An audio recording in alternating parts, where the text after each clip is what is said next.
আসসালামু আলাইকুম। এডুকেশনের পক্ষ থেকে আপনাদেরকে জানাই শুভেচ্ছা। আজকে আমি কেমিস্ট্রির তৃতীয় অধ্যায় পদার্থের গঠন এই অধ্যায়টা আলোচনা করব। আজকের ক্লাসটা এতটা ইম্পর্টেন্ট হবে যে প্রত্যেকটা কেমিস্ট্রির এখানে ক্ষুদ্র ক্ষুদ্র জিনিস আছে যেগুলো আপনি না জানলে পরবর্তীতে যে চ্যাপ্টারটাই করাবো কিনা আপনি বুঝতে দেখবেন যে আপনার সমস্যা হচ্ছে, কিন্তু আজকেরটা যদি আপনি ভালো করে বুঝতে পারেন তাহলে দেখবেন যে আপনার বেসিকটা ইনশাআল্লাহ খুব ভালোভাবে ক্লিয়ার হয়ে যাবে। চলুন শুরু করা যাক। ফার্স্টেই বলতেছে পদার্থ। আচ্ছা, পদার্থ জিনিসটা কি? এমনি যদি সিম্পল ভাবে আসে, পদার্থ কি? পদার্থ বলতে এমন একটা জিনিস হতে পারে যা নির্দিষ্ট একটা জায়গা দখল করছে, অর্থাৎ এই যে কলম মার্কার এটা নির্দিষ্ট একটা জায়গা দখল করে, এটা সরাতে একটা বল প্রয়োগ করা লাগে, এ ধরনের কোনো কিছু হলে পদার্থ বলতে পারে। এখন দেখেন ফার্স্টে যে জিনিসটা আছে বলছে মৌলিক পদার্থ। মৌলিক পদার্থ জিনিসটা কি? মৌলিক পদার্থ হচ্ছে সেই সকল পদার্থ যে পদার্থকে ভাঙলে আর কোনো পদার্থ পাওয়া যায় না। অর্থাৎ আপনি যদি মনে করেন সাপোজ গোল্ড, সোনাকে যদি আপনি ভাঙতে থাকেন, এই সোনার ভিতরে কি আস্তে আস্তে রূপা পাবেন বা অন্য কিছু পাবেন? সোনা কি ডলার দিলে দিলে আস্তে আস্তে রং উঠে যাবে? বাংলাদেশের কিছু সোনা এরকম হয়, আসলে ওইগুলোর ভিতরে ভেজাল আছে। যদি পিওর সেটা মৌলিক পদার্থ হয়ে থাকে তাহলে সেটাকে ভাঙলে অন্য কোনো পদার্থ পাওয়া যাবে না। সেটা হতে পারে গোল্ড, অ্যালুমিনিয়াম, এমনকি রূপাও হতে পারে, বিভিন্ন পদার্থ হতে পারে। এরপরে তাহলে যৌগিক পদার্থ জিনিসটা কি? এর অপোজিট। একটা পদার্থকে ভাঙলে একাধিক মৌলিক পদার্থ পাওয়া যায়, অর্থাৎ যৌগিক পদার্থের ভিতরে বিভিন্ন ধরনের মৌলিক পদার্থের সংমিশ্রণ থেকে থাকে। এটা জাস্ট বেসিক, এটা জাস্ট জেনে রাখেন আর কি। আর নেক্সট একটা খুব ইম্পর্টেন্ট জিনিস আছে, পরমাণু ও অণু। সবাই মনে করে পরমাণু এবং অণু জিনিসটা এক, আসলে তা না। পরমাণু এবং অণুর মধ্যে ক্ষুদ্র পার্থক্য হলেও আছে। পরমাণু বলতে সাপোজ মনে করেন সিঙ্গেল আকার, আমি যদি মনে করেন যে হাইড্রোজেন লিখলাম, সাপোজ কি অক্সিজেন লিখলাম, সিম্পল। হাইড্রোজেন গেল, অক্সিজেন গেল, এই টাইপের যখন লিখি না, দেখেন এইগুলোকে আমি পরমাণু বলতে পারি। কিন্তু এটি যখন অণু আকারে লিখবো, দেখেন একের অধিক, অর্থাৎ হাইড্রোজেন যদি দুইটা হয় H2 O2 এরকম আকারে থাকবে, অর্থাৎ একের অধিক আকারে যখন থাকে সেগুলো অণু হবে। আর যদি একক আকারে থাকে তাহলে সেগুলো পরমাণু। আশা করি এই জিনিসটা আপনারা ভুলা করবেন না। একটা জিনিস আছে, এরপরে এই জিনিসটা অনেক কনফিউজ টাইপ। মৌলের প্রতীক আছে একটা, সংকেত আছে একটা। দেখেন আপনাদের পরমাণুর বন্ধু দিয়ে বুঝাই দিই। যদি মনে করেন যে আপনাকে কখনো বলে যে মৌলের প্রতীক জিনিসটা কি, যে পরমাণুর যে সংক্ষিপ্ত রূপ ব্যবহার করা হয় না পরমাণুর ক্ষেত্রে। পরমাণু বলতে কি হাইড্রোজেন বললাম, অক্সিজেন বললাম, হিলিয়াম বললাম, এই যে পাঁচটা এইভাবে লিখলাম না, হাইড্রোজেন অক্সিজেন এইভাবে দিলাম। অর্থাৎ পরমাণুর যে সংক্ষিপ্ত রূপ ব্যবহার করা হয় সেটাকে বলবো মৌলের প্রতীক, পরমাণুর যে সংক্ষিপ্ত রূপ। আরেকটা জিনিস তাহলে কি দেখলো, আরেকটা আছে কি, দেখেন অণু আছে, তাহলে এখানে কি করবো, সংকেতটা কি হবে? অণু অথবা অণুর ক্ষেত্রে হতে পারে এবং কোন একটা যৌগিক পদার্থের ক্ষেত্রে হতে পারে। তার যে সংক্ষিপ্ত রূপ ব্যবহার করা হয় সেটাকে বলে সংকেত। অর্থাৎ পরমাণুর সংক্ষিপ্ত রূপকে আমরা কি বলবো, প্রতীক বলবো, এবং যৌগিক পদার্থের বিভিন্ন সংক্ষিপ্ত রূপকে আমরা কি বলবো, সংকেত বলবো। এখন সংকেতের ক্ষেত্রে কি, যেমন বললাম যে অণুর ক্ষেত্রে এরকম লিখতে পারে, অথবা এমন লিখতে পারে না সংকেতের ক্ষেত্রে। সাপোজ মনে করেন আমি লিখবো খাবার লবণের সংকেত লিখলাম, তাহলে কি হয়, সোডিয়াম ক্লোরাইড, অর্থাৎ NaCl। যদি NaCl লিখি, এইভাবে যখন লিখছি তখন সেটা কি হচ্ছে, একটা সংকেত হচ্ছে। অর্থাৎ যৌগিক পদার্থ হতে পারে, অণু হতে পারে, এই ধরনের কোনো কিছু সংক্ষিপ্ত রূপ যখন ব্যবহার করব তখন সেটাকে আমি কি বলবো, সংকেত বলবো। আশা করি এই জিনিসটা আপনাদের আর ভুল হবে না। নেক্সট যে জিনিসটা আছে দেখেন, বলছে মৌলিক কণিকা। আমরা জানি একটা পদার্থে ইউজুয়ালি কি ধরনের কণিকা থাকে, বিজ্ঞানীরা প্রমাণ করে দেখেছে বা ডাল্টন বিভিন্ন ধরনের তথ্যগুলো দিয়েছে।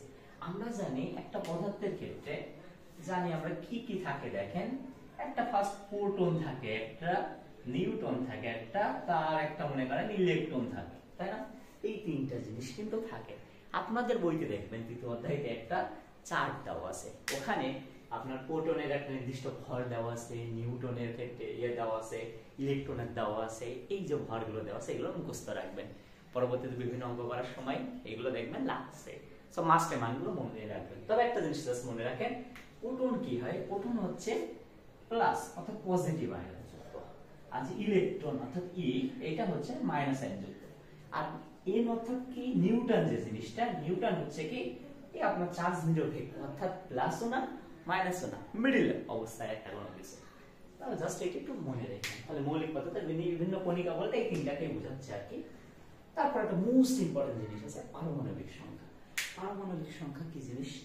কোন মৌলের প্রোটন সংখ্যাকে ওই মৌলের পারমাণবিক সংখ্যা বলে। আমরা জানি টোটাল কয়টা মৌল আছে জানেন? 118টি মৌল আছে। অর্থাৎ 118টি যে মৌল আছে না, hydrogen, helium, lithium, beryllium, boron, এইভাবে টোটাল আছে। তাহলে এই যে মানগুলো আছে না, হাইড্রোজেন 1, হিলিয়াম 2, এইভাবে যে 118 পর্যন্ত আছে, এইগুলোই টোটাল বলে কি আপনার পারমাণবিক সংখ্যা। এখন আপনি কি 118 পর্যন্ত মুখস্থ করবেন? প্রয়োজন নাই, জাস্ট 30টা মনে রাখেন, এসএসসি পর্যন্ত ইনশাআল্লাহ হয়ে যাবে। আর 30-এর বাইরে যে একটা লাগে 33 লাগতে পারে, আর্সেনিক লাগতে পারে, হাতে গোনা 2-3টা। সো 1 থেকে 30 পর্যন্ত বলবো, মুখস্থ করে ফেলেন। এই পারমাণবিক সংখ্যাগুলো লাগবে এবং এর ভিতরে কি পারমাণবিক ভরগুলো মনে রাখার চেষ্টা করবে। এইগুলো বিভিন্ন অঙ্কের ক্ষেত্রে লাগবে। আচ্ছা, তাহলে পারমাণবিক সংখ্যা কোন জিনিসটা? সাপোজ আমি এটা দেখাই। সাপোজ মনে করেন যে সোডিয়াম, সোডিয়ামের ক্ষেত্রে কি 11 নম্বর সিরিয়াল নেই, যে 11 যেটা লিখছে এটাই হচ্ছে পারমাণবিক সংখ্যা। তাহলে যদি মনে করেন প্রোটন সংখ্যা বা পারমাণবিক সংখ্যা কথা বলে 11। এখান থেকে দেখেন আমি বুঝাই দিই ভর সংখ্যা। ভর সংখ্যা জিনিসটা কি? যদি আপনাকে বলে ভর সংখ্যা, ভর সংখ্যার সূত্র আছে, এখান থেকে কিন্তু ম্যাথও দিতে পারে, ছোট ম্যাথ এমসিকিউ তো দিতে পারে অথবা 3 মার্কের জন্য দিতে পারে। তো ভর সংখ্যা সমান কি? প্রোটন সংখ্যা প্লাস নিউটন সংখ্যা। প্রোটন আর নিউটন সংখ্যার সমষ্টি। যেমন আমরা জানি সোডিয়ামের পারমাণবিক ভর কত? 23। আর সোডিয়ামের ক্ষেত্রে পারমাণবিক সংখ্যা কত? 11। তাহলে পারমাণবিক ভর মানে কি? ওই যে ভর সংখ্যা যে জিনিসটা, অর্থাৎ এইটার মান দেখেন 23 হয়। এটা যদি 23 হয় তাহলে প্রোটনের মান কত? 11। তাহলে নিউটনের মান মাস বি কত হতে হচ্ছে? এই 23 থেকে 11 বিয়োগ করলে কত হয়? 12। তার মানে নিউটন সংখ্যা এত। তবে একটা জিনিস মাথায় রাখবেন, কোন মৌলের প্রোটন সংখ্যা এবং ওই মৌলের ইলেকট্রন সংখ্যা সমান থাকে। অর্থাৎ প্রোটনে যে কটা থাকবে ইলেকট্রনও সেম সংখ্যক আকারে থাকে। আর এটা যে কোনো ভাবে অঙ্কগণিত করতে পারেন। আপনি যে কোনো দুইটা মান যদি দিয়ে দেয়, প্রোটন আর নিউট্রন সংখ্যা দিয়ে দিল, আপনাকে ভর সংখ্যা বের করতে পারবেন না? দুটো যোগ করবেন, করলে হয়ে যাবে ইনশাআল্লাহ। আশা করি এই জিনিসটা আপনারা বুঝছেন। নেক্সট যে জিনিসটা আছে খুবই একটা ইম্পর্টেন্ট জিনিস, যে পরমাণু মডেল সম্পর্কে আপনাদেরকে পরীক্ষায় কিন্তু দিতে পারে মানে অনেক কড়া পরীক্ষায় আসছে। বোর পরমাণু মডেল এবং রাদারফোর্ড পরমাণু মডেল, এগুলো ব্যাখ্যা করো। সো খুবই ইম্পর্টেন্ট। যদি বলেন যে সৃজনশীল আসার মতো কোশ্চেন কোনটা, তাহলে বলবো যে পরমাণু মডেলের এটাই সবথেকে ইম্পর্টেন্ট। আচ্ছা, তাহলে দেখেন এই পরমাণু মডেলের ক্ষেত্রে রাদারফোর্ড আর বোর নিয়ে একটু কথা বলি। রাদারফোর্ড হচ্ছে বোরের টিচার ছিল। এখন রাদারফোর্ড উনি এই যে সর্বপ্রথম এই পরমাণু মডেল সম্পর্কে উনি যে ধারণাটা দেন, পরবর্তীতে ওর যে ছাত্র থাকে বোর, অর্থাৎ বোর পরবর্তীতে ওনার স্যারের যে ভুলগুলো আছে আর কি, তার উপরে বিভিন্ন ভাবে পরীক্ষা চালিয়ে তিনি নতুন ভাবে একটা পরমাণু মডেল দিয়ে থাকেন। এখন আমরা দেখবো রাদারফোর্ড পরমাণু মডেলে কি কি বলেছে, তার কি সীমাবদ্ধতা বা ভুল ছিল, এবং বোর কি কি বলেছে। এবং বোর বলতে যে বোর জাস্ট স্যারের ভুলগুলো নিয়ে আলোচনা করেছে, কিন্তু নিজেও কিছু গোটা ভুল করছে। তো আমরা দেখবো কোনটা বেস্ট বা কোনটা ভালো, বিভিন্ন ভাবে কোশ্চেন দিতে পারে। এখন দেখেন ফার্স্ট যেটা আছে রাদারফোর্ড পরমাণু মডেল। রাদারফোর্ড পরমাণু মডেলের ক্ষেত্রে রাদারফোর্ড বলতে চাই কোন একটা পরমাণুর ক্ষেত্রে মাঝখানে একটা ধনাত্মক চার্জযুক্ত একটা বস্তু থাকে, উনি ওইটার নাম দিয়েছেন নিউক্লিয়াস। থাকে মাঝখানে কি থাকে? তাহলে নিউক্লিয়াস। এবং এক্ষেত্রে একে মনে করেন যে কেন্দ্র করে ইলেকট্রনগুলো কি করতে থাকে? ঘুরতে থাকে। ইলেকট্রনগুলো আছে না, এগুলো ঘুরে। এখন রাদারফোর্ড বলতে চাই মাঝখানে একটা ধনাত্মক চার্জযুক্ত অর্থাৎ পজিটিভ আয়ন যুক্ত একটা বস্তু আছে যার নাম যে নিউক্লিয়াস, এবং তাকে কেন্দ্র করে ইলেকট্রনগুলো ঘুরতে থাকে। প্রথম যিনি যে কথাটা বলেন এটা, এবং তিনি বলতে থাকে সৌরজগতের ক্ষেত্রে কি হয়, যেমন সূর্যকে কেন্দ্র করে কি করে প্রত্যেকটা পৃথিবী বলেন, তারপরে মনে করেন জুপিটার, মানে বিভিন্ন গ্রহ টুরো আছে না, এগুলো ঘোরে না। তিনি বলতে চাই পরমাণুগুলো ঠিক সূর্যকে কেন্দ্র করে যেভাবে ঘুরে, তাহলে পরমাণুগুলো এই নিউক্লিয়াসকে কেন্দ্র করে ঠিক ওইভাবে ঘুরতে থাকে। এই কথাটা কিন্তু তিনি বলেন। রাদারফোর্ডের ক্ষেত্রে কিন্তু এই দুইটা জিনিস তিনি কিন্তু বিশেষভাবে বলেন। আর কি বলেন? রাদারফোর্ড বলতে চান যে পরমাণুর বেশিরভাগ স্থান কি আছে? ফাঁকা আছে। অর্থাৎ মাঝে অনেক জায়গা আছে যে জায়গাগুলো ফাঁকা থাকে, অর্থাৎ মাঝে শুধু একটা নিউক্লিয়াস থাকে এবং বাকি যে জায়গাগুলো এইগুলো ফাঁকা অবস্থায় থাকে। তাহলে এখান থেকে কিন্তু ওনা দেখতে পারলাম উনি 3টা পয়েন্ট বলে দিয়েছে, আরো কিছু বলেছে। আপনাদের বই যদি আমি দেখতে পাই তাহলে এখানে দেখবেন অনেক জিনিস বলে দিয়েছে। একটা জিনিস বলেন, খুব একটা ইম্পর্টেন্ট জিনিস, এটা দেখেন। উনি বলতে চান যে মাঝখানে যে নিউক্লিয়াসটা থাকে না, এর যে চার্জ, যে মানটা আর ইলেকট্রনের যে মানটা, এটা সমান থাকে। কেন দেখেন, যদি মনে করেন এখানে +5 থাকে আর এখানে যদি -5 না থাকে তাহলে কি হবে বলেন তো? কারণ প্লাস মাইনাস একে অপরকে কিন্তু আকর্ষণ করে। এটা যদি একদিকে বেশি হয়, যদি এখানে বেশি হয় তাহলে এটা কি হবে দেখেন, ইলেকট্রনটা ভিতরে চলে আসবে। অথবা যদি ইলেকট্রনের মানটা বেশি হয় তাহলে এই নিউক্লিয়াসটা ভেঙে কি তখন দেখবেন ইলেকট্রনের দিকে চলে যাবে। এইটা হওয়ার কথা ছিল। সেজন্য কি বলেন যে নিউক্লিয়াসের যে চার্জ আর ইলেকট্রনের চার্জটা পরস্পর কি হয়, সমান হয়। পয়েন্টগুলো বইতে খুব সুন্দরভাবে দেওয়া আছে, আপনারা বই থেকে চাইলেও পড়তে পারেন। আপনাদের বইতে যেগুলো আছে সেগুলো সম্পর্কে আমি মোটামুটি বললাম। এখন দেখেন তিনার কিছু সীমাবদ্ধতা আছে। সীমাবদ্ধতা বলতে কি, তিনি একটা কথা বলেন ওখানে যে সৌরজগতের গ্রহগুলো যেমন সূর্যকে কেন্দ্র করে ঘুরতে থাকে, ঠিক তেমনই পরমাণুগুলো নিউক্লিয়াসকে কেন্দ্র করে ঘুরে। আচ্ছা দেখেন, সৌরজগতের যে গ্রহগুলো আছে ওইগুলো কিন্তু কোনো চার্জযুক্ত না, কিন্তু যখন এই যে এখানে কি বললাম আপনার, এখানে কি থাকছে, মাঝখানে থাকছে কি নিউক্লিয়াস থাকছে, আর চারিদিকে যে ঘুরছে ইলেকট্রন, এটা কি প্লাস মাইনাস না? যদি এইভাবে এমন করে ঘুরতে থাকে সৌরজগতের ন্যায় এইভাবে ঘুরে, তাহলে ম্যাক্সওয়েলের একটা তত্ত্ব আছে। তত্ত্বটা কি, যদি প্লাস মাইনাস বা বিভিন্ন আধানযুক্ত কোনো কণা ঘুরতে থাকে তাহলে আস্তে আস্তে শক্তি ক্ষয় হয়। এই শক্তি ক্ষয় হয়ে কি হওয়ার কথা ছিল, এরকম হওয়ার কথা ছিল। মনে করেন এখান থেকে শুরু করে আস্তে আস্তে এইভাবে শক্তি ক্ষয় হয়ে ভাঙতে ভাঙতে ভাঙতে ভাঙতে এক সময় ভিতরে এসে সেটা ভ্যানিশ হওয়ার কথা ছিল। কিন্তু আসলে তেমন কিছু হয় না। অর্থাৎ তিনি যে সৌরজগতের সাথে তুলনা করেন, আর এটা তুলনাটা করা ঠিক হয়নি, এটা কিন্তু তার একটা সীমাবদ্ধতা। শুধু তাই না, আরো যদি বলি, রাদারফোর্ড পরমাণু মডেলে নির্দিষ্ট কক্ষপথ বলিনি, অর্থাৎ ইলেকট্রনগুলো বলেছে যে ইলেকট্রনগুলো আসছে তাকে আপনার হচ্ছে নিউক্লিয়াসকে কেন্দ্র করে ঘুরে, কিন্তু কোন কক্ষপথে ঘুরে, কতটুকু রেঞ্জে ঘুরে, কিভাবে ঘুরে, এই সম্পর্কে কোনো ধরনের ধারণা কিন্তু তিনি দেননি। তাহলে এটা কিন্তু বড় দুইটা মিস্টেক বলতে পারেন। আপনাদের বইতে আরো কিছু দুই একটা জিনিস বলে দিয়েছে, এইগুলোই বলতে পারেন যে কোনো নির্দিষ্ট আকার বা আকৃতি সম্পর্কে কোনো ধারণা দেয়নি। তাহলে এই সীমাবদ্ধতাগুলো রাদারফোর্ডের মধ্যে আছে। কিন্তু বোর পরমাণু মডেল এই রাদারফোর্ড যে ভুলগুলো করেন তার উপরে ভিত্তি করে ভুলের উপরে একটা সংশোধিত মনে করেন পরমাণু মডেল দিয়ে বলতে পারেন। এখন যদি রাদারফোর্ডের যে ভুলগুলো আছে দেখেন তার উপরে ভিত্তি করে দিয়েছে। ফার্স্ট একটা জিনিস বললাম না, ওর পরমাণু মডেলের কোনো আকার বা আকৃতি নাই। বোর ফার্স্ট কি করেন, এই যে পরমাণু একটা মডেল তৈরি করেন, এই মডেলের নির্দিষ্ট কক্ষপথ সম্পর্কে আকৃতি দেন। অর্থাৎ তিনি বলতে চান বোরের ক্ষেত্রে দেখেন নির্দিষ্ট কক্ষপথ আছে, অর্থাৎ কে শেল আছে, এল এম এন, এই চারটা আলাদা আলাদা শেল আছে বা এমন কক্ষপথ আছে, চারটা প্রধান শক্তি স্তর আছে। এদের অধীনে আবার উপশক্তি স্তরও আছে।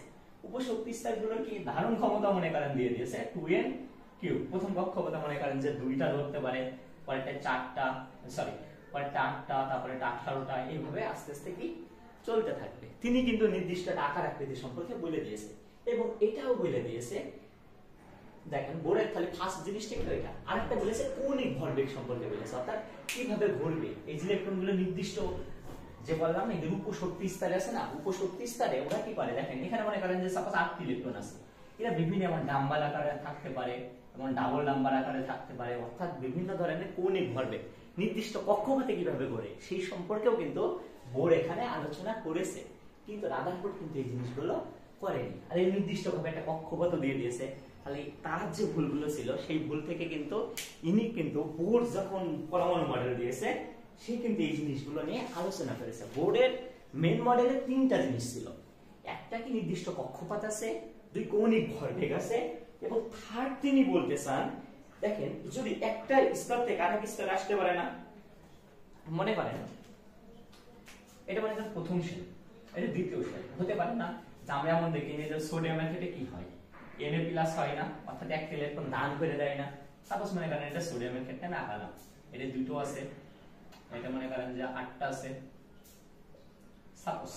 দেখেন তাহলে শেষ কক্ষপথে যে একটা ইলেকট্রন থাকে, এই যে একটা ইলেকট্রন আছে ওই একটা কি করে এভাবে দান করে দেয় না, যখন দান করে তখন ওর ক্ষেত্রে কি হতে পারে, এমন হতে পারে না যে লাস্ট কক্ষপথ থেকে একটা দিয়ে দিল, আবার এমন হতে পারে না এই কক্ষপথ থেকে এই কক্ষপথে একটা আসলো, এটা কি 1 নম্বর কক্ষপথ, এটা 2 নম্বর, এটা 3 নম্বর, অর্থাৎ নিম্ন 2 থেকে যদি 3 এ যায় নিম্ন থেকে যদি উচ্চই যায় তাহলে উনি বলতে চায় শক্তির শোষণ ঘটে, আর যদি উচ্চ থেকে নিম্নে আসে তাহলে শক্তির বিকিরণ ঘটে। এই সম্পর্কে কিন্তু নির্দিষ্ট ধারণা তিনি দিয়ে দেন, অর্থাৎ দান করুক বা গ্রহণ করুক, যে কক্ষপাতে কোন কক্ষপাতে যান, এই বিস্তারিত মেন যে তিনটা জিনিস, এই তিনটা জিনিস কিন্তু ওখানে তিনি বলে দেন। তাহলে দেখেন ওই রাদারফোর্ড অর্থাৎ ওনার স্যার যে জিনিস তিনটা বলেনি, অর্থাৎ সীমাবদ্ধতা ছিল, ওই তিনটা সম্পর্কে তিনি কিন্তু হিট এবং হিটটার জন্য বোরের ওই পরমাণু মডেল অনেক গ্রহণযোগ্যতা পায়।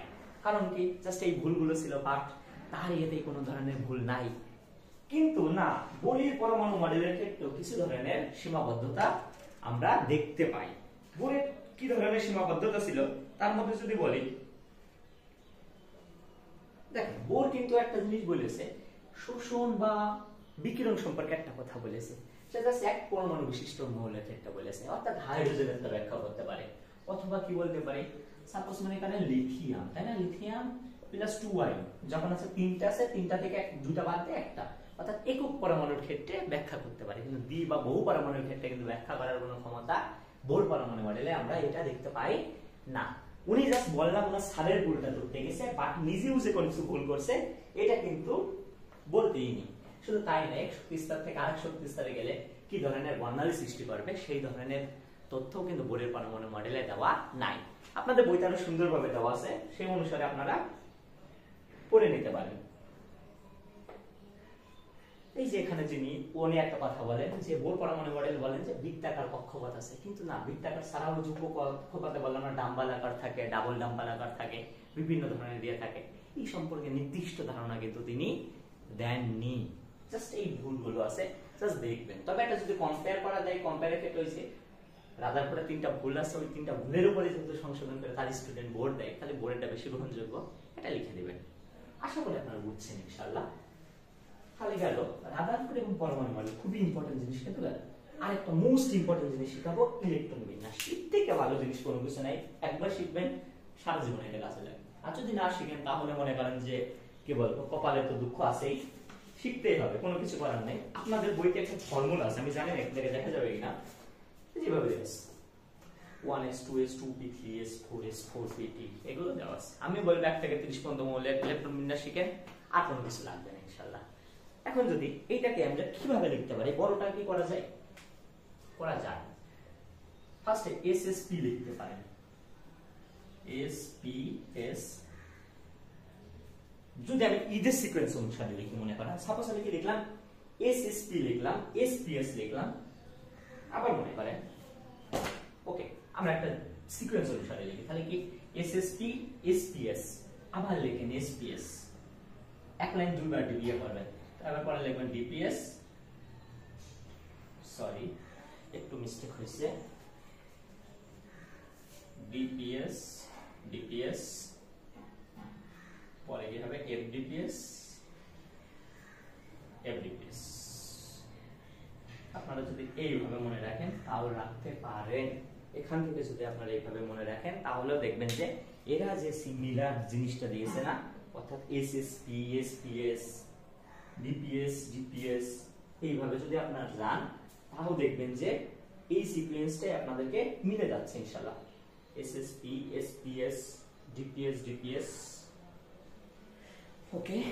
এই জিনিসটাই ভাবছিলাম, একটা লাইন আমি একটু মিস্টেক করছি, এই লাইনটা দুবার হবে না, জাস্ট মনে রাখবেন এই যে DPS DPS আর FDPS FDPS লাইনটা দুইবার হবে, আর SSP প্রথমে লাইনটা আসবে SSP, পরে আসবে কি SPS, তারপরে DPS DPS দুইবার, FDPS FDPS দুইবার। এর পরবর্তীতে মুখস্থ না করলেও হয়, একটা কাজ করা যায়, যেমন S ফার্স্টে শুরু, S এর শুরু মান 1ই হয়, পরেরটা কত 2, আর P শুরু কত 2 থেকে। এর আগে একটা জিনিস মনে রাখেন, S P D কত F না, এখান থেকে করবেন 1 2 3 4, এটা স্টার্টিং পয়েন্ট এটা। তাহলে দেখেন আমি S 1 2 দিলাম, P এর স্টার্টিং পয়েন্ট কত 2, তাহলে 2 পর্যন্ত S হয়ে গেছে, তাহলে এখান থেকে 3 দেন, 2 একটা হয়েছে, P আবার 3, আর S যেহেতু 3 দিয়ে শেষ ছিল 4, DPS এর D শুরু কত 3 দিয়ে শুরু হয়, আর দেখেন P কোন জায়গায় শেষ হইলো 3 দিয়ে, তাহলে এখানে 4, S 4 পর্যন্ত গিয়েছে, তাহলে এখানে 5 দেন, D যেহেতু এখানে 3 দিয়েছেন, তাহলে D এখানে 4 5, এখানে 6, আর F এর শুরু কত আমি বলছি 4 বলেছি, তাহলে 4 এখানে 5 দিয়েছিল 5 দেন, এটা 6 এটা 7 এখানে যদি দেন 5 হবে, এবার ডিপি এর ডি কত শেষ হলো 5 শেষ হলো, তাহলে 6, পি যদি দেখেন তাহলে এখানে 7 8। এটা আপনারা এইভাবে লিখতে পারেন। বাস আমি বলবো না এটা আপনাদের মুখস্থ করার কোনো ধরনের প্রয়োজন আছে, জাস্ট আমি ওখানে দেখানোর জন্য জাস্ট দেখালাম। এটা মুখস্থ করতে হবে না, আপনি জাস্ট কি করবেন, আমি একটা সোজা একটা ফর্মুলা দিয়ে দিই, এইভাবে মনে রাখলে রাখতে পারেন বা আরেক ভাবেও করা যায়। তবে একটা জিনিস মনে রাখবেন, মুছে একটা জিনিস হয়তো ভুল বললাম, এস এর যে সর্বোচ্চ ধারণ ক্ষমতা 2, ডি যে সর্বোচ্চ ধারণ ক্ষমতা আছে এটা 10, পি যে সর্বোচ্চ ধারণ ক্ষমতা 6, এফ এর ধারণ ক্ষমতা হচ্ছে 14, ডাবল পর্যন্ত আমি যাইতে পারি। জাস্ট এই জিনিসটা একটু মাথায় রাখেন। তা মনে করেন আমি একটা ইলেকট্রন বিন্যাস দেখাই, আমি সোডিয়াম একটা ইলেকট্রন বিন্যাস দেখাই, সোডিয়াম কত 11, তাহলে ফার্স্ট আমি যে এসএসপি আকারে গেছিলাম, তাহলে ফার্স্ট থেকে এইভাবে মনে রাখলে আরো বেস্ট হবে। এসএসপিটি না করে আপনি জাস্ট মনে করতে যাবেন একবার, এইভাবে যাতে করা যায় এই প্ল্যানিংটা করবেন। কিভাবে দেখেন, এইভাবে মনে রাখবেন যে 1s2 2s2 2p6, তাহলে এবার দেখেন কয়টা হলো, 2 আর 2 4, 4 আর 6 10 হলো। পরে কি হয় 1s2 2s2 2p6 3s2, কিন্তু আমি যদি এখানে 3s2 দিই, দেখেন 3s2 পর্যন্ত যাচ্ছে, ঠিক আছে, আচ্ছা সুন্দর করে লিখি, হওয়ার কথা 3s2, কিন্তু 2 দিয়ে দিলে 2 4 6 10 12টা হচ্ছে, কিন্তু আমার ইলেকট্রন কয়টা লাগবে 11টা, তাহলে এখানে কি দেবো 3s1 দেবো। এটা কিন্তু হয়ে গেল সোডিয়ামটা। আমি বলতে চাচ্ছি আপনি এইভাবে মুখস্থ করবেন 1s2 2s2 2p6 3s2 3p6 4s2, এইভাবে যাবেন আপনি, বুঝছেন? এইভাবে যদি একবারে 30 পর্যন্ত মনে রাখতে পারেন তাহলে দেখবেন যে আপনার কিন্তু যে কোনোটা আপনি করতে পারছেন ইনশাআল্লাহ। তবে হ্যাঁ, এখানে বলতে একটা ইলেকট্রন বিন্যাস দেখায় অনেকে জিনিসটা ভুল করে। সাপোজ মনে করেন কখন পরীক্ষার ক্ষেত্রে এমসিকিউ তো নেই, mg12 আমরা জানি না, 1+2 অর্থাৎ দুইটা ইলেকট্রন দান করেছে, তার ইলেকট্রন বিন্যাস নির্ণয় করতে বলে। এইটা বললে আপনি কি করবেন বলেন? আপনি কি 12টা করে দেখাবেন? না, 12টা করবেন না। কি করবেন, যেহেতু দুইটা দান করেছে জাস্ট 10টা করবেন। আমি বললাম এমন মুখস্থ করবেন 1s2 2s2, তাহলে কি করবেন 2p6, এবার কিন্তু 3s2 হওয়ার কথা ছিল, কিন্তু যেহেতু দুইটা দান করে দিয়েছে তাহলে 12 থেকে 2 বাদ দেন, তাহলে কত হয় 10, তাহলে 10 পর্যন্ত করবেন, 4 আর 6 10। এইভাবে মুখস্থ করবেন 1s2 2s2 2p6 3s2 3p6 4s2 3d10, এইভাবে কিন্তু আস্তে আস্তে আপনি মুখস্থ রাখবেন, বেটার হবে আগের নিয়মটা থেকে। আমি আশা করি আপনারা যে ইলেকট্রন বিন্যাস জিনিসটা বুঝছেন বা শিখেছেন ইনশাআল্লাহ। যদি না শেখেন আরো সৃজনশীল যখন প্র্যাকটিস করব তখন আরো আলোচনা করা হবে, কোনো সমস্যা নেই। তবে হ্যাঁ, কিছু একটু ব্যতিক্রম আছে ইলেকট্রন বিন্যাসের ক্ষেত্রে, ব্যতিক্রমগুলো দেখাই দিই। যদি আপনি আরো যাই, আমি যেমন একটা কোন সিকোয়েন্স বললাম না 1s2 2s2 আপনার 2p আছে, আমি এখানে লিখি আপনাদের সুবিধা হবে। মনে করেন 1s2 2s2 2p6 3s2 3p6 4s2 3d10। আচ্ছা, এখানে যদি 2 4 6 10 12 18 18 20 মানে পুরো 30 পর্যন্ত চলে এসেছে, তাই না? এখন একটা জিনিস আছে, এমন বলতে পারে দেখেন পটাশিয়ামে যদি আমি ইলেকট্রন বিন্যাস করি তাহলে দেখেন কি হয়। কিছু জিনিস একটু আছে আলাদা আছে, ক্রিটি এক্সামে খ নম্বরে দেয়, আর গতে যেটা দেবে সেটাও আমি বলে দিচ্ছি। ক্রোমিয়াম আর কপারেটটা দেখাই দেবো। দেখেন যদি পটাশিয়ামেরটা করি, পটাশিয়াম 19 আমরা জানি, তাহলে কি হয় 1s2 2s2 2p6 3s2 3p6 4s1। কি করলাম 2 আর 2 4 10 12 18 1 19, দেখেন এটা কিন্তু করেছি। এখন একটা জিনিস আপনাদের মনে কোশ্চেন আসতে পারে না, যেমন এখানকার ক্ষেত্রে দেখেন, সেটা আমি পরে লিখি 4s2টা 3 এখানে দিলাম 4s2। এমন প্রশ্ন আসতে পারে না এখানে তো ডি অরবিটালটা, কারণ 3p6 এসে কত 3d আসার কথা ছিল, ডি অরবিটাল না এসেই কেন 4s অরবিটাল আসলো। আহ্বানে কিন্তু তো উনি বলতেছে বিজ্ঞানী যে আগে নিম্ন শক্তি স্তর পূরণ হবে তারপরে উচ্চ, তাহলে 3d অরবিটাল বাদে 3d 1 না হয়ে কেন 4s1 হলো? এই প্রশ্নটা আসতে পারে না। খ নম্বরে কিন্তু পিআইটি রাইট। বিষয়টা এরকম দেখেন, আমরা জানি n+l এর মানের উপর ডিপেন্ড করে। n+l এর জিনিসটা কি? n+l বলতে n মানে দেখেন এই মানগুলো, প্রধান যে মানগুলো, প্রধান শক্তি স্তর। তাহলে দেখেন এই 4s এর ক্ষেত্রে যদি আমি বের করি, এটা কার ক্ষেত্রে বের করছে 4s, তাহলে n এর মান কত 4। আর যে s টার মান দেখছেন না spdf, এ দেখেন s 0 থেকে স্টার্টিং p d f 3, তাহলে s এর মান কত দেখেন তো, এখানে s এর মান 0 না, তাহলে 4 + 0 করলে কত হয় 4। 3d এর ক্ষেত্রে বের করছিলাম না, তাহলে 3d তে আসেন, 3d যদি বের করেন তাহলে দেখেন n+l এর মান মানে কি 3 + d এর মান কত 2, তাহলে দেখেন এর মান হচ্ছে 5, তাহলে 5 বড় আলটিমেটলি না 4 বড়? যেটা ছোট সেটা আগে হবে। যেহেতু n+l এর মান 4s এর কম, তাই 3d না বসে সেটা 4s হয়, সেই জন্য 3d তে না যায় 4s অরবিটালে গেছে। আশা করছি এটা পারবেন। খ নম্বরে যাই, কিন্তু গ নম্বরে একটা মাস্টার মাইন্ড কোশ্চেন নেই, বলে যে ক্রোমিয়ামের শেষ কক্ষপথের ইলেকট্রনটি কেন 3d অরবিটালে প্রবেশ করে, 4s এ না যায় 3d তে যায় কেন? সেই ক্ষেত্রে এটা কিন্তু এমন একটা কোশ্চেন দেবে। অথবা কপারের লাস্ট কক্ষপথের ইলেকট্রনটি কেন 3d তে যায়, 4s থেকে একটা চলে যায়, কারণটা কি? একটা দেখায়, বাকিটা পারবেন ইনশাআল্লাহ। কিভাবে? এখন আমি যদি ক্লাস সম্পূর্ণ শেষ করার পরে যদি দেখি যে না, ডাউনলোড যতদূর ভিডিওটা করছিলাম ততদূর পর্যন্ত আসেনি, পটাশিয়ামের ওইটা পর্যন্ত হয়েছে। এখন আমরা দেখবো ব্যতিক্রমের ক্ষেত্রে, বললাম না কিছু ব্যতিক্রম ইলেকট্রন বিন্যাস দিতে পারে। পটাশিয়ামের ক্ষেত্রে ওইটাও কিন্তু দেয়, কেন ওটা দিতে না যে পড়েছে গেল, এমন টাইপটা দেয়। কিন্তু গ বা ঘতে দেবে, ওইটা খতে দেবে, গ বা ঘতে দেবে, বলবে ক্রোমিয়াম এবং কপারের ক্ষেত্রে ব্যতিক্রম ইলেকট্রন বিন্যাস হচ্ছে। আমি জাস্ট ক্রোমিয়ামেরটা দেখাই। ক্রোমিয়ামের ক্ষেত্রে কত হয়? 24। এটা যদি ইলেকট্রন বিন্যাস করে, এমন হয় না 1s2 2s2 2p6 3s2 3p6, হওয়ার কথা কি ছিল দেখেন 4s2, এই যে লাস্টে যে 3d4, এমন হওয়ার কথা ছিল, কিন্তু এমন হয় না। না হয়ে কিছুটা ব্যতিক্রম হয়। ব্যতিক্রম জিনিসটা কি দেখেন, আমি একটা জিনিস একটু আগে বলছিলাম, ডি অরবিটালের সর্বোচ্চ ধারণ ক্ষমতা কয়টা? 10টা। অর্থাৎ এইটা কিন্তু একটা পরিপূর্ণ জিনিস। অর্থাৎ ডি যদি মনে করেন ডি 10 না হয়ে ডি 5 হয়, তাহলে এটা কি? এটা অর্ধেক না, অর্ধপূর্ণ না। তাহলে এই কি করবে? এই যে 4s এর যে দুইটা ইলেকট্রন আছে না, এখান থেকে একটা ইলেকট্রন দুইটা দিয়ে দেবে। অর্থাৎ লাস্টে এমন হয় যে 3d5 হয় বা 4s1 হয়। কারণ কি? যেহেতু অর্ধপূর্ণ করার জন্য 3d5 আর 4s1 হয় ক্রোমিয়ামের ক্ষেত্রে। আর ঠিক কপারের ক্ষেত্রে কি হয়? কপারের ক্ষেত্রে আমরা জানি 29, তাই না? কপার সিমিলারলি একদম সেম, এই পর্যন্ত ইলেকট্রন বিন্যাস সেমই থাকে। লাস্টে যে একটা জিনিস হয়, এই দেখেন 3d9 থাকে আর 4s2 থাকে। তাহলে এখানে দেখেন জি অরবিটালে যেহেতু 9টা আছে, তাহলে কি করবে? এটা পরিপূর্ণ করার জন্য ক্রোমিয়াম অর্ধপূর্ণ করার জন্য 24 নম্বরটা আর 29 নম্বর কপার, এটা পরিপূর্ণ করার জন্য এটা না হয়ে হবে কি 3d10 হবে 4s1 হবে। এটা জাস্ট পরিপূর্ণ করার জন্য হয়, অধিক সুস্থিতি লাভ করার জন্য।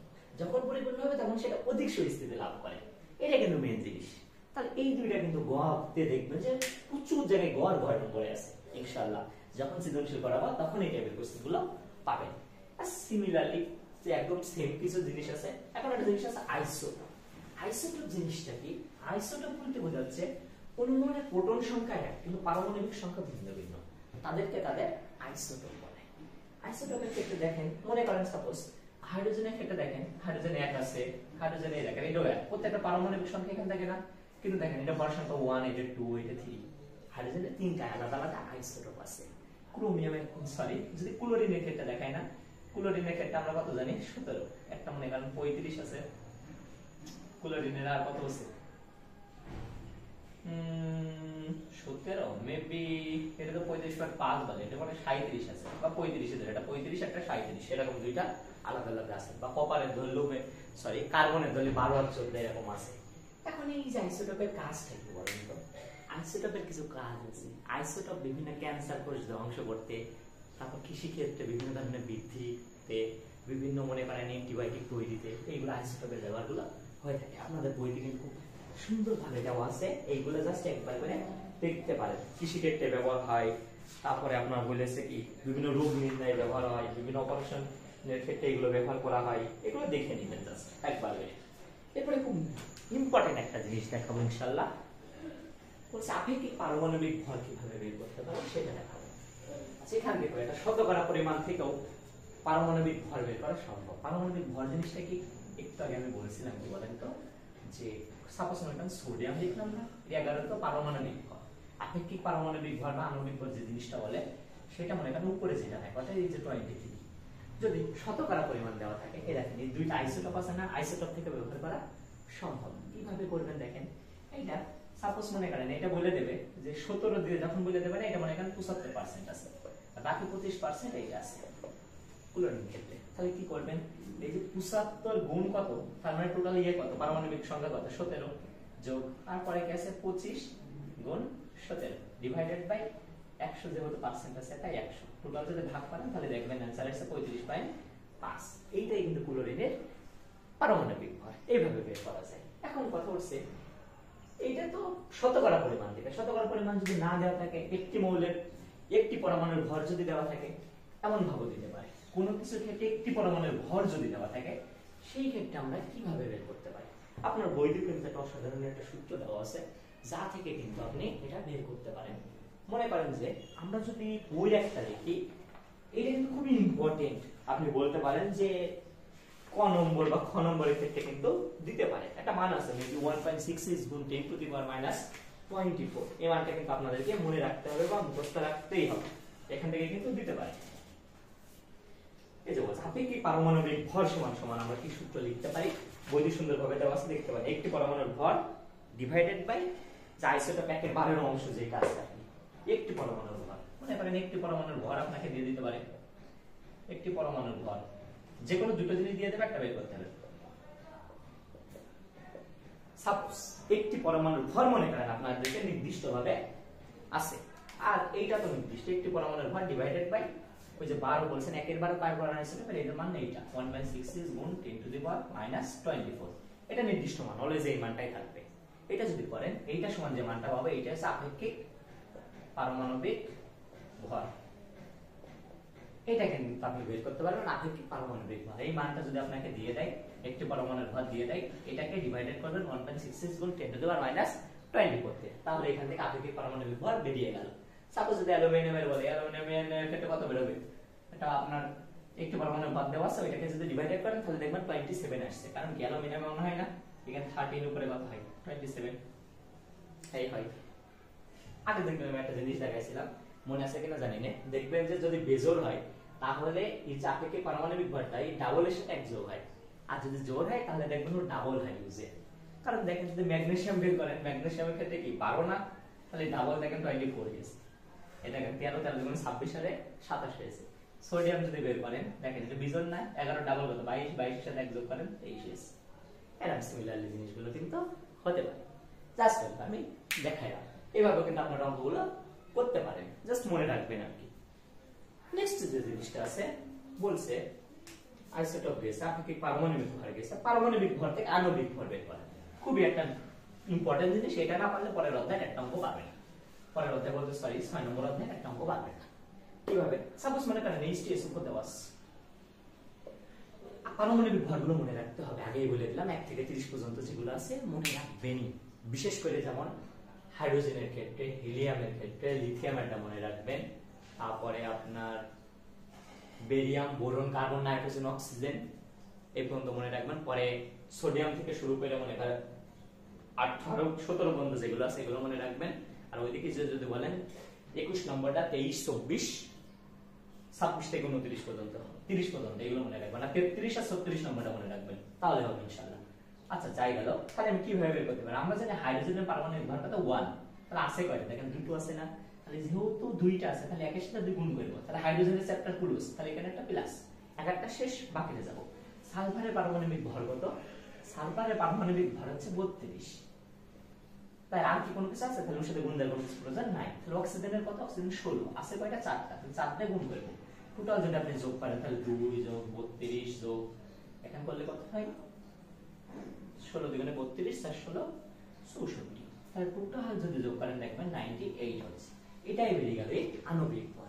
এটা এইচটিএস উপরে গেল। আরো বের করতে পারেন, সাপোজ এই HCl এর যদি বের করেন তাহলে কত হবে? হাইড্রোজেনের 1 আর Cl এর 35.5, তাহলে টোটাল কত হয়? 36.5। সিমিলারলি এইভাবে কিন্তু আপনারা সবকিছু বের করতে পারেন। এই অধ্যায়ে যে বেসিক যে জিনিসগুলো ছিল আমি সবগুলো নিয়ে মোটামুটি আলোচনা করেছি। ইনশাআল্লাহ যখন আমরা সৃজনশীল আস্তে আস্তে প্র্যাকটিস করব, আরো বিস্তারিত যেগুলো আছে সেগুলো আমরা জানবো ইনশাআল্লাহ। আশা করি আজকের ক্লাস আপনারা বুঝেছেন। এডুকেশনে কিন্তু নিয়মিত পরীক্ষাগুলো হচ্ছে, পরীক্ষাগুলো আপনারা দেন, আপনারা আস্তে আস্তে বুঝতে পারবেন ইনশাআল্লাহ। এবং আমাদের ক্লাসগুলো পরীক্ষা সম্পূর্ণ ফ্রি, বন্ধুদের মাঝেও শেয়ার করুন, তারাও আমাদের ক্লাসগুলো করুন। আজকের ক্লাস এই পর্যন্ত, সকলে ভালো থাকুন। আসসালামু আলাইকুম।